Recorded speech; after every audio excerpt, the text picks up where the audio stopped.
ಎಷ್ಟೋ ಜನ ಬೆಂಗಳೂರಿನಲ್ಲಿ ಬೆಳಗ್ಗೆ ಬೇಗ ಅಂತೋರಿದ್ದಾರೆ, ಹಾಲ್ ಮಾರೋರಿದ್ದಾರೆ, ಬೇರೆ ಬೇರೆ ಕೆಲಸ ಮಾಡೋರಿದ್ದಾರೆ.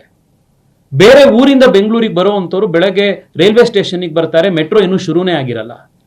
ಎಷ್ಟೋ ಕಡೆ ಅವ್ರು ಹೊರಗಡೆ ಬಸ್ಸಿಗೆ ಕಾಯ್ಕೊಂಡು ಇನ್ನೊಂದು ಮಾಡೋರಿದ್ದಾರೆ. ಬೆಳಗ್ಗೆ ಬೆಂಗಳೂರಿನಂತ 24/7 ನಡೆಯುವಂಥ ನಗರದಲ್ಲಿ ಬೆಳಗ್ಗೆ 5 ಗಂಟೆಯಿಂದ ಮೆಟ್ರೋ ಪ್ರಾರಂಭ ಆಗಬೇಕು.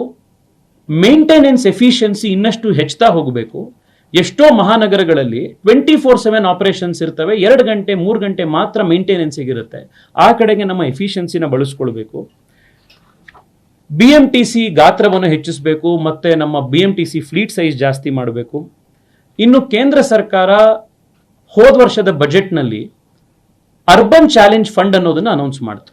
1 ಲಕ್ಷ ಕೋಟಿ ರೂಪಾಯಿ ಫಂಡ್.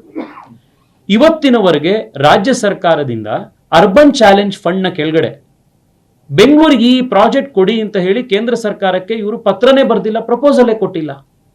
ಅದನ್ನ ದಯವಿಟ್ಟು ಆದಷ್ಟು ಬೇಗ ಅದನ್ನ ಫಾಸ್ಟ್ ಟ್ರ್ಯಾಕ್ ಮಾಡಿ, ನೀವು ಯಾವ ಪ್ರಪೋಸಲ್ಗಳು ಕೊಡ್ತೀರಾ ಆ ಪ್ರಪೋಸಲ್ಗಳನ್ನು ನಾವು ಸರಿಯಾದಂಥ DPR ನೀವು ಸಬ್ಮಿಟ್ ಮಾಡಿದೆ ಕೇಂದ್ರ ಸರ್ಕಾರದಿಂದ ಹಣ ತಗೊಂಡು ಬರುವಂಥ ಕೆಲಸ ನಾವೆಲ್ಲರೂ ಮಾಡ್ತೀವಿ ಅನ್ನೋದನ್ನು ತಿಳಿಸಾಗಿದೆ.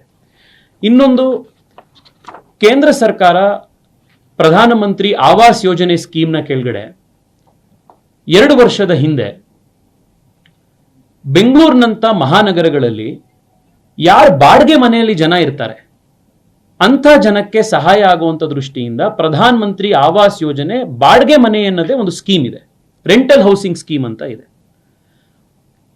ಬೇಜಾರು ಅಂತಂದ್ರೆ ಈ ಸರ್ಕಾರ ಅಧಿಕಾರಕ್ಕೆ ಬಂದ ಮೇಲೆ 3 ವರ್ಷ ಆದರೂ ಕೂಡ, ಈ ಸ್ಕೀಮ್ ಆಗಿ 2 ವರ್ಷ ಅನೌನ್ಸ್ಮೆಂಟ್ ಆದರೂ ಕೂಡ ಇಲ್ಲಿವರೆಗೆ ಕರ್ನಾಟಕ ಸರ್ಕಾರ ಬೆಂಗಳೂರಿನಲ್ಲಿ ಈ ಸ್ಕೀಮ್ನ ಕೆಳಗಡೆ ಒಂದೇ ಒಂದು ಬಾಡಿಗೆ ಮನೆ ಕಟ್ಟಿ ಅದರಿಂದ ಜನಕ್ಕೆ ಸಹಾಯ ಆಗತ್ತೆ. ಕರ್ನಾಟಕದಲ್ಲಿ ಚಿತ್ರದುರ್ಗದಿಂದ ಬೆಂಗಳೂರಿಗೆ ಬರೋರಿದ್ದಾರೆ, ಹಾವೇರಿಯಿಂದ ಬೆಂಗಳೂರಿಗೆ ಬರೋರಿದ್ದಾರೆ, ಬಾಗಲಕೋಟೆ ಕೊಪ್ಪಳದಿಂದ ಬೆಂಗಳೂರಿಗೆ ಬರೋರಿದ್ದಾರೆ, ಅವರೆಲ್ಲರಿಗೂ ಸಹಾಯ ಆಗತ್ತೆ ಅಂತ ಬಾಡಿಗೆ ಮನೆ ಜನರಿಗೆ ಒಂದು ಸ್ಕೀಮ್ ಇದೆ, ಅವರಿಗೆ ಮಾಡಿ ಅಂತ ಒಂದೇ ಒಂದು ಅಪ್ಲಿಕೇಶನ್ ಕೂಡ ಈ ಸರ್ಕಾರ ಕೊಟ್ಟಿಲ್ಲ. ಈ ಅಪ್ಲಿಕೇಶನ್ ಕೊಡಿ, ಕೇಂದ್ರ ಸರ್ಕಾರದ ಹಣ ಕಾಯ್ತಾ ಇದೆ, ಹುಡ್ಕೋಯಿಂದ ನಾವು ದುಡ್ಡು ತಗೊಂಡ್ಬರೋಣ, ಇದು ನೀವು ಮಾಡಿ ಎನ್ನುವಂಥ ಒಂದು ಸಲಹೆಯನ್ನು ಕೊಟ್ಟಿದೆ. ಇನ್ನು ಬೆಂಗಳೂರಿನಲ್ಲಿ ಎಷ್ಟೋ ಭಾಗಗಳಲ್ಲಿ ನೀರು ಸಮಸ್ಯೆ ಆಗಿ ಜನ ಇವತ್ತು ಕುಡಿಯೋ ನೀರಿಗೆ ಸಮಸ್ಯೆ ಆಗಿ 15,000 ರೂಪಾಯಿ 20,000 ರೂಪಾಯಿ ತಿಂಗಳಿಗೆ ಟ್ಯಾಂಕರ್ ಕೊಡೋದಕ್ಕೆ ನಾವು ನೋಡ್ತಾ ಇದ್ದೀವಿ. ಇದಕ್ಕೆ ಕೂಡ ಒಂದು ಲಾಂಗ್ ಟರ್ಮ್ ಸ್ಟ್ರಾಟಜಿ ಮಾಡಬೇಕು.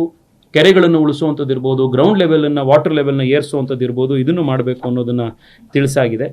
ಇನ್ನೊಂದು ಬಹಳ ಮುಖ್ಯವಾಗಿ, ನಮ್ಮ GBA ಕೆಳಗಡೆ ಇರುವಂಥ 5 ಕಾರ್ಪೊರೇಷನ್ಗಳೇನಿದೆ, ಈ 5 ಕಾರ್ಪೊರೇಷನ್ಗಳಲ್ಲಿ ಇವತ್ತು ನೀವು ಹೋಗಿ ಆ ಕಾರ್ಪೊರೇಷನ್ ಕಮಿಷನರ್ಗಳ ಹತ್ರ ಇನ್ನೊಬ್ಬರ ಹತ್ರ ಮಾತನಾಡಿದ್ರೆ ಅವ್ರ ಹತ್ರ ಸ್ಟಾಫೇ ಇಲ್ಲ. ಬಹಳ ದೊಡ್ಡ ಸಮಸ್ಯೆ ಇದು. ಇಂಜಿನಿಯರ್ಗಳಿಲ್ಲ, ಅವ್ರ ಹತ್ರ ಅಲ್ಲಿಗೆ ಏನು ಕೆಲಸ ಮಾಡಬೇಕು ಅನ್ನೋ ಸ್ಟಾಫ್ ಇಲ್ಲ. ನಾವು ಅನೌನ್ಸ್ಮೆಂಟ್ಗಳು ಹೆಡ್ಲೈನ್ಸ್ಗಳು ಎಲ್ಲ ಮಾಡೋದಕ್ಕಿಂತ ಮುಂಚೆ ಎಷ್ಟು % ಸ್ಟಾಫ್ ಇವತ್ತು ವೇಕೆನ್ಸಿ ಇದೆ, ಆ ಸ್ಟಾಫ್ಗಳನ್ನು ನಾವು ಹೆಂಗೆ ಫಿಲಪ್ ಮಾಡ್ಬೋದು ಅನ್ನೋದನ್ನು ಸರ್ಕಾರ ಗಮನಿಸಬೇಕು ಅನ್ನುವಂಥ ಅಂಶಗಳನ್ನು ಕೊಟ್ಟಿದೆ. ಇದ್ರ ಜೊತೆಗೆ ಪ್ರಮುಖವಾಗಿ ನಾನು 3 ಬೇಡಿಕೆಗಳನ್ನು ಸಚಿವರ ಹತ್ರ ಇಟ್ಟಿದ್ದೀನಿ. ಮೊದಲನೇದು, ಬೆಂಗಳೂರಿನಲ್ಲಿ ಕಳೆದ 2.5-3 ವರ್ಷದಿಂದ ಈ ಸರ್ಕಾರ, ಕಾಂಗ್ರೆಸ್ ಸರ್ಕಾರ ಅಧಿಕಾರಕ್ಕೆ ಬಂದಾಗಿಂದ ಸಾವಿರಾರು ಕೋಟಿ ರೂಪಾಯಿ ಬೆಂಗಳೂರಿನ ಪಾಟ್ ಹೋಲ್ಸ್ಗಳನ್ನು, ಗುಂಡಿಗಳನ್ನು ಮುಚ್ಚಲಿಕ್ಕೆ ಈ ಸರ್ಕಾರ ದುಡ್ಡಿಟ್ಟಿದೆ, ಖರ್ಚು ಮಾಡಿದೆ ಅಂತ ಹೇಳಿದ್ದಾರೆ. ಈ ದುಡ್ಡು ಖರ್ಚಾದ್ರೂ ಕೂಡ ಗುಂಡಿ ಮಾತ್ರ ಹಾಗೆ ಇದೆ. ಪ್ರತಿ ದಿವಸ ರೋಡಲ್ಲಿ ಓಡಾಡುವಂಥವ್ರು, ಪ್ರತಿ ದಿವಸ ಬೈಕಲ್ಲಿ ಓಡಾಡುವಂಥವ್ರು ಬೆನ್ನು ಮುರ್ಕೊಳ್ತಾ ಇರುವಂಥದ್ದು. ಸರ್ಕಾರನೇ NCRB ಕೊಟ್ಟಿರುವಂಥ ಡೇಟಾ ಪ್ರಕಾರ 40-50ಕ್ಕೂ ಹೆಚ್ಚು ಜನ ಬೆಂಗಳೂರಿನಲ್ಲಿ ಗುಂಡಿಗಳಿಂದಾಗಿ ಸತ್ತೋಗಿದ್ದಾರೆ ಎನ್ನುವಂಥ ಡಾಕ್ಯುಮೆಂಟ್ ಇದೆ.